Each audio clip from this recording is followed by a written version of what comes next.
عليكم اعزائي المشاهدين. هذا اول فيديو اليوم كنقدمه في القناه ديالي. كنتمنى منكم تدعموني وديروا لي ابوني وديروا لي لايك وبارطاج الفيديو. الله يجازيكم بخير. هذا اول فيديو ديالي اليوم. غنقدم لكم كيكه بالليمون.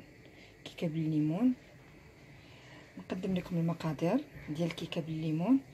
عندي هنايا كاس لارو بالزيت، كاس سنيده، كاس الليمون، 3 البيضات، قشور ليمونه، فانيليا، 3 الخمارات والدقيق حسب الخليط. بسم الله على بركه الله. نبداو بطريقه التحضير. نديرو البيض،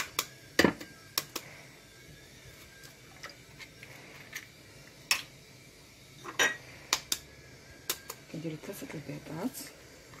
كيكون ديجا البيض مغسول.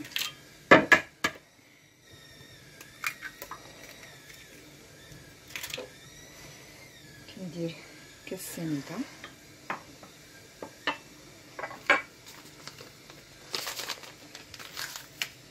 كندير فانيليا،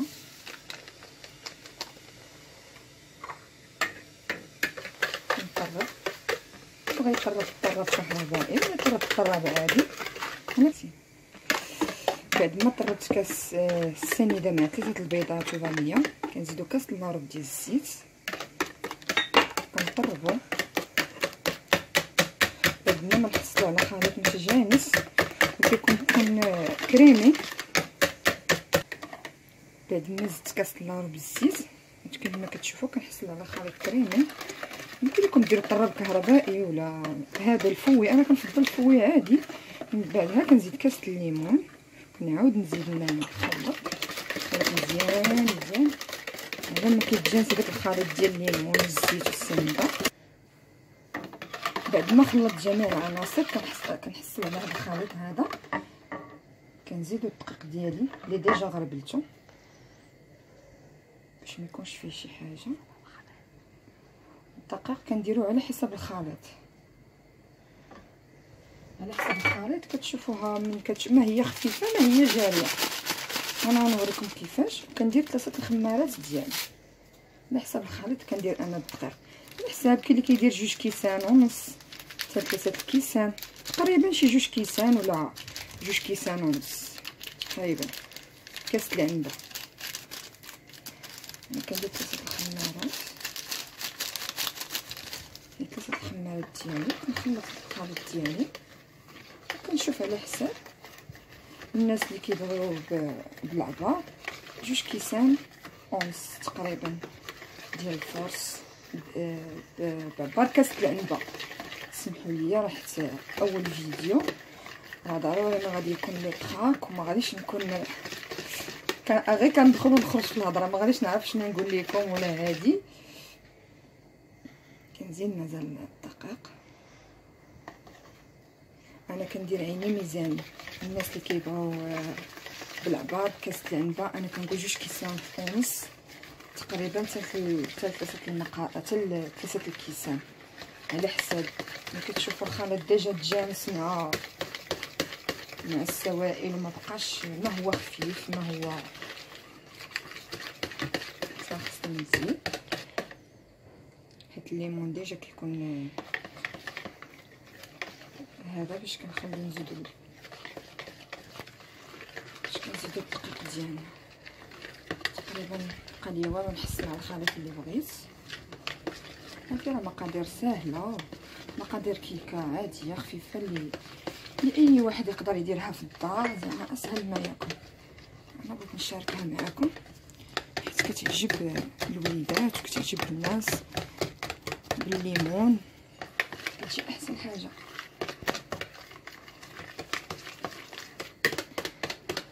كما كتشوفوا مازال نزيدو واحد شويه حساب. وباش تعرفوها نتوما هي راه جات هي هذيك، كتهزوا الفوي وكديروا بحال كتكتب لكم شي حرف ولا هذه، كتعرفوا بان الكيكه صافي راه موجوده.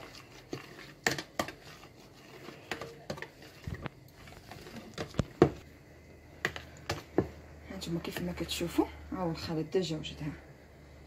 ملي كديروا بحال هكا تكتبوا شي حرف ولا هكا، ملي كطلع لكم العجينه الفوق بحال هكا، بحال الخليط بحال هكا كيطلع لكم الفوق، عرفوا بان الكيكه ديالكم راه موجوده. في الاخير كندير عليها قشره الليمونه كيف ما قلت لكم، ذكرتهم في اول المقادير، باش كتعطي ديك النسمه زوينه، حيت الا درتوهم في الاول ما كيبانش، كتعطي واحد النسمه زوينه فاش كتلوحوا معاهم القشور في الاخر، كتعطي مكتشبعيش منها حيت فيها النسمه ديال الليمون. يمكن لكم ديروا قشور الحامض، غير انا ما توفرش عندي، حيت انا مولفه كندير ليها في الاخير قشور الحامض وقشره الليمون بجوج باش كيعطيو واحد النسمه زوينه.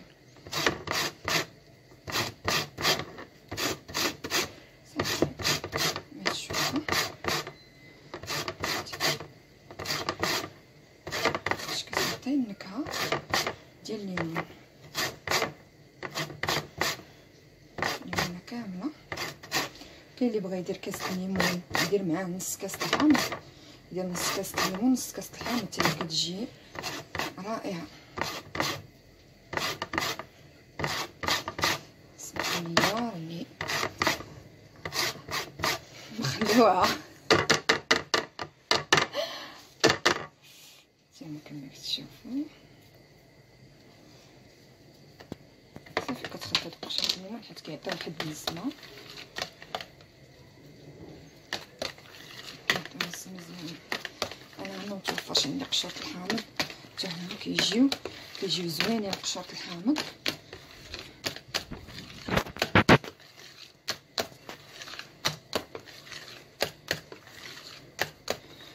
دابا غنديرها في المول اللي ديجا كنت وجدته.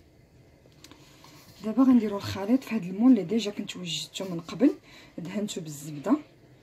كاين اللي كيبغي يرش معاه الدقيق، انا ما كنرش معاه الدقيق، كنفضل ندير غير الزبده بحال هكايا، كنديرها كوش غليظ بحال هكايا صافي، وكنصب الخليط اللي فيها اللي درتو. من الاحسن تهزو يديكم من الفوق شويه باش كيخرج هذاك الهواء، وديجا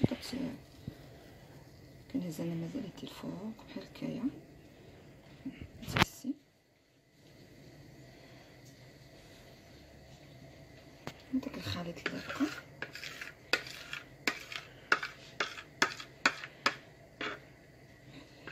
خليط متوفر عندي.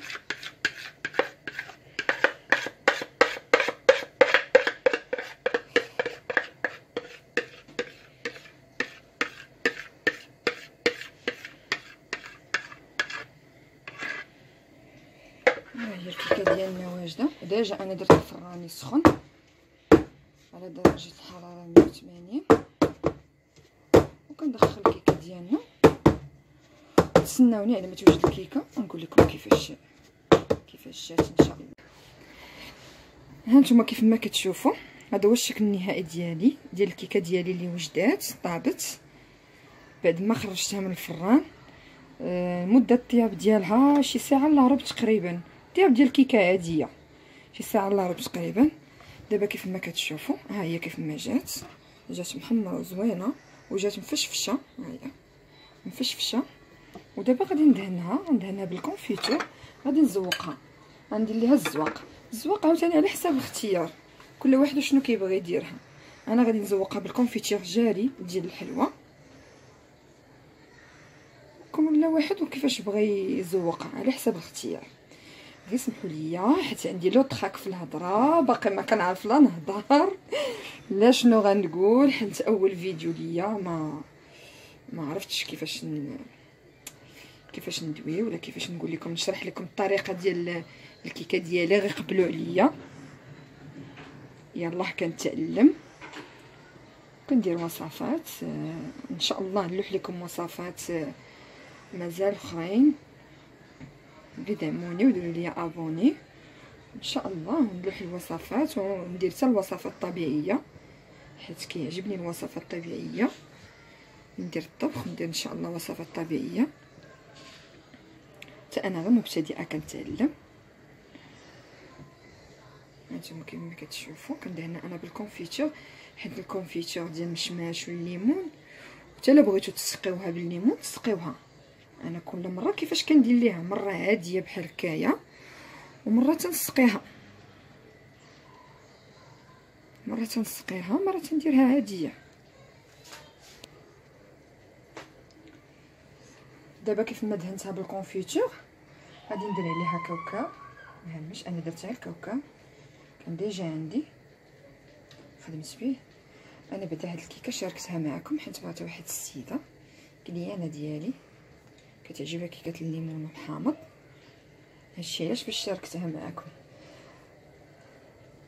زعمت ودرت فيديو شاركته معكم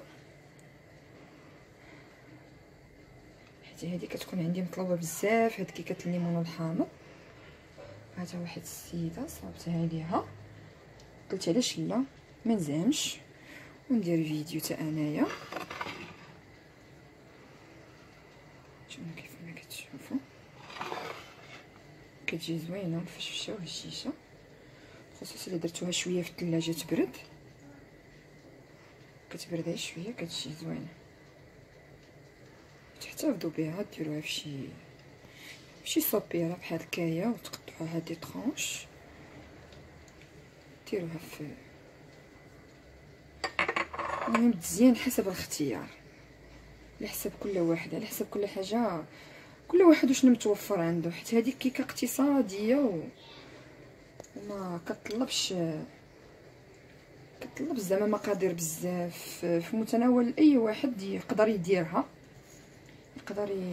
في الدار، بسيطه واقتصاديه. ان شاء الله نزيد ندير لكم اي حاجه غير اقتصاديه، اي وصفه نحطها لكم تكون اقتصاديه ما كتكلفش بزاف.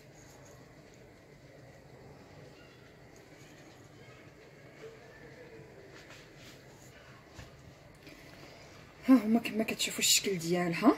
ها هي الكيكه ديالي وجدات، ها هي زوقتها. الزواق حسب الاختيار، كل واحد شنو بغى يزوق.